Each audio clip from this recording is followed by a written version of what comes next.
You're the bravest of the bravest. No doubt about it. We're taller than the Twin Towers, and don't you ever forget it. In sports, we talk about brotherhood and camaraderie, but we're not literally asked to put our lives on the line for our teammates. So when tragedy struck the Twin Towers on 9/11, the loss of 22 members of the FDNY's bravest football team was nearly indescribable. When we got down there, both towers had just did both down. And, you know, this guy's missing, that guy's missing. Just digging and looking for people, you know? The devastation was crazy because we didn't know how many guys. Like when Bronco was missing and they were thinking they were going to find him. You just go every day thinking what your life's going to be out without them because they are family. Yeah. What kind of player was Bronco? What did he bring to the team? He was just a big personality, big, proud Irishman, and he was always fist pumping and, you know, getting the guys going. He was a leader on the field. He was just a fun guy. Oh, no doubt. And I know number 10, Pat Lyons. Patty Lyons. Tom Brady before Tom Brady, competitive. If the play came in and he didn't like it, he had no problem saying, we're not running that play. It's second and forever, and I hear Patty Lyons go, what are you going to do now, Pudgy? Quick kick on second down? And then 2002 comes around. It's football season. Did anybody here think, we're not going to play football? We're not going to do it? I needed to be around the guys. They understand the loss. They get it. It was important for my mental health. Giant stadium. Yeah. 15,000 fans show up.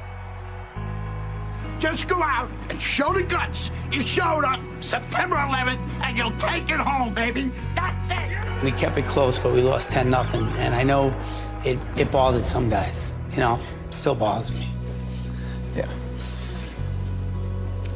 That we couldn't make this a fairy tale ending to a season and bring that home for the guys. You're emotional, and I get it 100%, but the fact that you guys were able to walk out into that stadium in 2002 in front of those fans and play, that's a fairy tale in itself. It definitely was. Especially what we were able to do for the families and have all the families there, letting them know that we won't forget, we've never forgotten. And we still try to keep in touch with every family who lost somebody, because we lost somebody, we all did.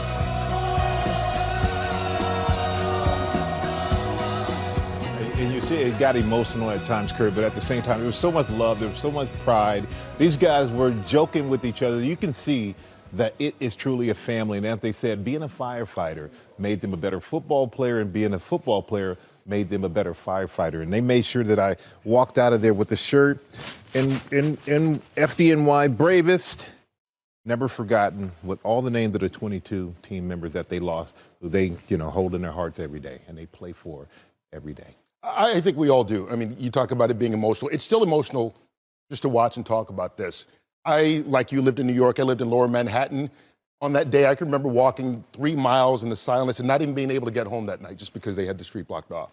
But like 20 years later, you see these stories, you hear these stories, and this weekend has been so much about.